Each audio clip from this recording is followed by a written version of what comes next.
Saudações a todos os alunos do curso de Licenciatura em Química EAD. Sejam todos muito bem-vindos a mais uma videoaula da disciplina de Meio Ambiente e Educação. Na videoaula de hoje, nós continuaremos o módulo 2, falando um pouquinho mais sobre atmosfera. Isso porque, na aula passada, nós falamos sobre a forma que, didaticamente, nós dividimos a atmosfera. Pois bem, hoje nós falaremos sobre as transformações químicas que ocorrem na atmosfera. E para isso, nós podemos fazer uma analogia da atmosfera terrestre como sendo um grande reator químico. Nesse reator, nós podemos ter, por um lado, compostos abundantes e altamente reativos, como o oxigênio, além de diversos compostos em pequena concentração que podem atuar como catalisadores. Por outro lado, nós temos a luz solar, que pode atuar como fonte de energia e principal responsável pelas transformações químicas que ocorrem na atmosfera. Um dos principais parâmetros para as transformações químicas na atmosfera é justamente a velocidade ou cinética com que elas se desencadeiam. Isso porque muitos compostos podem ter uma velocidade de transformação rápida, da ordem de minutos ou horas, ou lenta, da ordem de anos. E isso vai depender justamente da cinética ou da velocidade com que essas transformações químicas ocorrem. Além disso, a velocidade da reação também pode depender de outros fatores, como a concentração dos reagentes, a temperatura, a presença de catalisador ou catalisadores e a reatividade das moléculas. Com relação à reatividade, surge um termo muito importante, que é o tempo de residência, representado aqui por T residência, que é fundamental para estabelecer o raio de ação de um composto, tomando por base o local em que a emissão ocorreu ou se iniciou. Para isso, eu trago aqui como analogia que o tempo de residência do NO2 é de 24 horas, diferente do tempo de residência do CO2, que é de 4 anos. Consequentemente, o raio de ação do NO2 é menor do que o raio de ação do CO2. Isso porque o tempo de residência é diretamente proporcional ao raio de ação. Quanto maior o tempo de residência de um composto na atmosfera, maior o seu raio de ação. Os compostos e materiais particulados que são responsáveis pelas transformações químicas na atmosfera, eles podem ter procedência natural, como a superfície do mar, ou vulcões, como representado aqui na imagem, ou procedência antrópica, ou seja, com origem no homem, como chaminés e motores a combustão. Esses compostos podem ser oriundos também de fontes pontuais, quando a emissão ocorre de um ponto específico, ou de fontes difusas, quando a emissão está espalhada em uma grande área.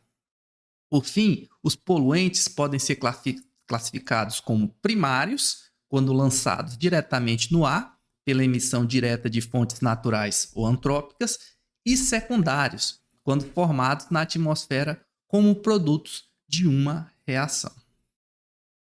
Os compostos que chegam ou são formados na atmosfera são consumidos pelos chamados sorvedouros. Mas, Rafael, o que é um sorvedouro? Na verdade, existem vários tipos de sorvedouros naturais na atmosfera, né? Como a chuva, que dissolve gases solúveis na chamada deposição úmida, ou os ventos, que arrastam os compostos em direção ao solo, na chamada deposição seca. Ou seja, o sorvedouro é responsável por absorver essas emissões, que podem ser naturais ou antrópicas.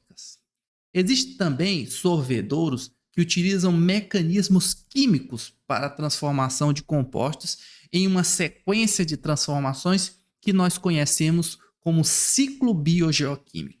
Nós falaremos aqui dos 3 principais ciclos biogeoquímicos: o ciclo do carbono, o ciclo do nitrogênio e o ciclo do enxofre. Começando a falar do ciclo do carbono, já que o carbono é o elemento químico mais abundante de nosso planeta e, por isso, está presente na composição de todos os seres vivos. Além disso, ele pode estar presente na atmosfera na forma de diferentes compostos que formam o chamado ciclo do carbono. A maioria desses compostos que estão presentes no ciclo do carbono são sintetizados pelos organismos vivos e apresentam um número de oxidação que varia de +4 a -4. Contudo, o carbono com valência +4 é a principal forma transportada no meio ambiente, com destaque para as espécies de dióxido de carbono, CO2, carbonato, CO3 2- e bicarbonato, HCO3-. Suas principais reações de formação ou transformação são as seguintes. Primeiro, a absorção de CO2 da atmosfera pelos vegetais, no chamado processo de fotossíntese. Nela, nós temos que o CO2, na forma gasosa, é absorvido pelas plantas, no processo de fotossíntese, reagindo com água na forma líquida, na presença de energia, aqui representada por Hv, na verdade, a constante de Planck vezes a frequência de emissão de um fóton, uma das formas de representar a energia, formando, então, carbono fixado na biomassa e O2 gasoso. Como é que funciona, então, essa assimilação do CO2 na fotossíntese? Aqui nós temos, então, uma representação genérica do ciclo do carbono. Nós destacaremos, a princípio, essa etapa aqui, onde o CO2 atmosférico é assimilado pelas plantas, é absorvido. A planta aqui funciona como um sorvedouro, dessa quantidade de CO2 atmosférico pelo processo de fotossíntese, conforme a reação que nós destacamos anteriormente. Nós temos também o processo chamado processo de respiração celular, que é responsável pela energia, pela produção de energia dos seres vivos. Portanto, um processo muito importante para a vida na Terra. Nós temos, então, que o O2 formado mais a respiração celular gera CO2 gasoso, mais H2O líquido, mais a energia. E é dessa energia que nós precisamos para executar nossas tarefas no dia a dia, por exemplo. A fotossíntese e a respiração celular, ou seja, o processo 1 e o processo 2, são processos chamados de reciclagem do carbono, em que esse passa da sua fase inorgânica à fase orgânica e volta à fase inorgânica, completando, então, o chamado ciclo do carbono. Voltando, então, aqui ao ciclo do carbono, percebam novamente que nós temos o CO2 atmosférico sendo assimilado pelas plantas e voltando para a atmosfera no processo de respiração. Nós temos também que os animais podem formar esse CO2 atmosférico também pelo processo de respiração, tá bom? Um detalhe importante é que, novamente, destacando aqui o CO2 atmosférico indo para as plantas no processo de fotossíntese e na etapa 2, o processo de respiração, como nós havíamos falado anteriormente. Um destaque é que estima-se que a quantidade de CO2 emitida na atmosfera apenas com os preparativos e realização da Copa do Mundo de 2014 no Brasil atingiu algo da ordem de 14 milhões de toneladas, aproximadamente 0,8% das emissões anuais do país apenas em um evento, só para que vocês tenham ideia da quantidade de CO2 emitido. Por isso que, por exemplo, nas Olimpíadas da França agora, se trabalhou com uma política mais verde, com a menor emissão de carbono na atmosfera.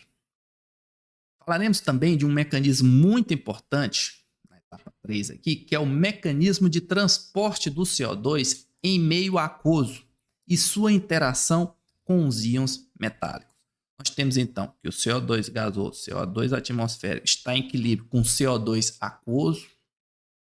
Esse CO2 aquoso interage com a água líquida para formar o ácido carbônico, o H2CO3, forma aquosa. Esse ácido carbônico está em equilíbrio com o bicarbonato, liberando H+. E esse bicarbonato perde um segundo hidrogênio, um segundo próton, né, um H+, para formar o íon carbonato. Esse íon carbonato pode reagir então com íons metálicos, aqui representado como cálcio, para formar o carbonato de cálcio, por exemplo. O equilíbrio envolvendo então a dissolução do CO2 atmosférico em meio aquoso e sua interação com íons metálicos é o principal responsável pela formação de esqueletos e carapaças de alguns organismos, como conchas, cascas de ovos, pela formação e dissolução de rochas e sedimentos, sendo então um sorvedouro muito importante de carbono no planeta Terra. No entanto, esse ciclo que nós acabamos de destacar, esse ciclo natural do carbono, ele pode ser significativamente afetado pelas emissões de CO2 provenientes de fontes antropogênicas, né, como a queima de combustíveis fósseis na atmosfera. E como é que isso ocorre? Nós temos então o combustível fóssil sendo queimado na presença de O2 gasoso, gerando calor, e isso gera CO2 gasoso na atmosfera e água líquida. Isso na chamada combustão completa, né? Essas emissões, então, com liberação de CO2, a emissão de CO2 a partir de combustíveis fósseis é o principal responsável pelo aquecimento global, que nós já falamos anteriormente. Um outro ciclo muito importante que nós vamos destacar hoje é o ciclo do nitrogênio. E por que ele é muito importante? Porque assim como o carbono, o nitrogênio é um macroelemento também essencial para os seres vivos. Ele, o nitrogênio, é o principal componente dos aminoácidos, formadores das proteínas e também dos nucleotídeos que compõem os ácidos nucleicos. Aqui eu tenho uma fita de DNA, onde vocês conseguem visualizar as chamadas bases nitrogenadas que formam essa fita. Ou seja, o nitrogênio está na composição básica de todos os seres vivos. Por isso, é muito importante. Contudo, dos quase 80% em composição de nitrogênio na atmosfera, apenas 0,02% se encontra disponível para ser utilizado pelas plantas na forma de amônia, NH3, e nitrato, NO3-. Algumas poucas espécies conseguem fixar o nitrogênio disponível na atmosfera. Ao incorporar, então, os átomos de nitrogênio em suas moléculas orgânicas, esses micro-organismos realizam um processo denominado de fixação do nitrogênio. A fixação do nitrogênio, como curiosidade, é um processo que envolve muito gasto de energia e que pode ser realizado por bactérias, cianobactérias e algumas espécies de fungos. Nós falaremos um pouquinho mais sobre isso. A fixação do nitrogênio é feita principalmente, então, por espécies de cianobactérias, que são bactérias que podem viver livres no solo, como a do gênero Azobacter, e também por bactérias do gênero Rhizobium, que vivem no interior das células de espécies eucarióticas em mutualismo nas raízes de leguminosas, como o feijão, a soja e a ervilha. Alguns fungos fixadores de nitrogênio também podem viver nas raízes e plantas não leguminosas. O nitrogênio fixado pelos micro-organismos é transformado em amônia, H3, sendo uma parte fornecida à planta na forma de nitrato, o NO3-, e a outra liberada no solo. O NH3 que está disponível no solo, ele vai provir da fixação do nitrogênio pelos micro-organismos fixadores, aqueles que nós comentamos anteriormente. Mas há uma outra parte do NH3, da amônia, né, que provém da decomposição das proteínas dos ácidos nucleicos e de resíduos nitrogenados presentes em excretas e cadáveres, ou seja, provém da decomposição da matéria orgânica. Quando a transformação do nitrogênio em amônia é realizada por bactérias e fungos decompositores, esse processo é chamado de amonificação. Ou seja, a amonificação é a decomposição da amônia realizada por bactérias e fungos decompositores. Nesse processo, ou seja, na amonificação, bactérias e fungos conseguem, então, a energia necessária para seu metabolismo, sendo a decomposição o produto da respiração celular desses micro-organismos. Nós temos, então, aqui o ciclo completo do nitrogênio e nós destacaremos aqui passo a passo. Começando aqui pela planta. Essa planta ela pode ter bactérias fixadoras de nitrogênio nas suas raízes para absorver esse nitrogênio atmosférico. Na sequência, nós temos as bactérias fixadoras de nitrogênio no solo e o processo de amonificação para gerar a amônia no solo. Como vimos anteriormente, alguns vegetais conseguem então usar a amônia diretamente, enquanto outros empregam o nitrato, tá bom? Como fonte de nitrogênio.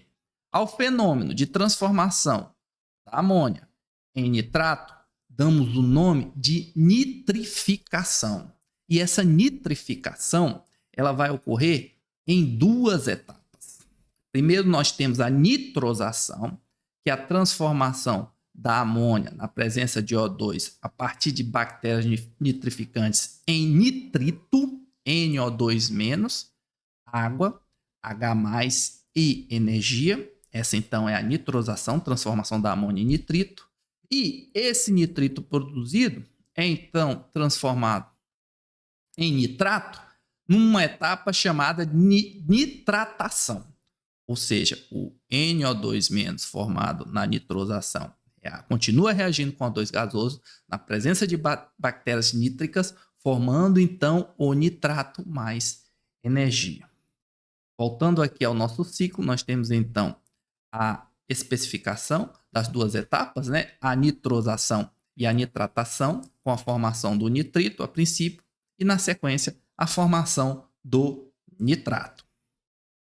Temos também as bactérias pseudomonas desnitrificantes, que na ausência de oxigênio atmosférico usam o nitrato, NO3-, para oxidar compostos orgânicos, produzindo energia pela respiração anaeróbica, ou seja, na ausência de oxigênio. A esse processo damos o nome de desnitrificação. E nele, uma parte dos nitratos encontrados no solo é transformada novamente em nitrogênio e liberado para a atmosfera, encerrando, fechando o ciclo e deixando a taxa de nitrato no solo estável. Ou seja, na etapa de desnitrificação, nós temos o consumo desse nitrato, fechando então o nosso ciclo do nitrogênio. É óbvio que o homem moderno alterou esse ciclo, né, pela introdução de grande quantidade de nitrogênio reativo, que comumente é usado na agricultura como adubo e fertilizante. E é usado para aumentar a produção agrícola, né? No mundo moderno, de certa forma, é um mal necessário. Como exemplo, nós temos o NPK, que é um dos principais adubos empregados pela agricultura moderna. E você sabe de onde vem o nome NPK? Justamente porque ele é composto por nitrogênio, fósforo e potássio. No caso aqui, o nitrogênio reativo usado na fabricação do NPK é obtido por um processo industrial muito conhecido por nós químicos, o processo Haber-Bosch, que emprega nitrogênio atmosférico e gás hidrogênio na síntese catalítica da amônia. Na próxima aula, nós continuaremos a falar sobre a atmosfera, a parte final, né, parte 3, falando um pouquinho do ciclo do enxofre, da poluição atmosférica. Nós destacaremos então os principais poluentes e seus efeitos e falaremos também sobre o monóxido de carbono. Desejo a todos uma ótima semana e nos vemos aí na próxima videoaula. Até lá!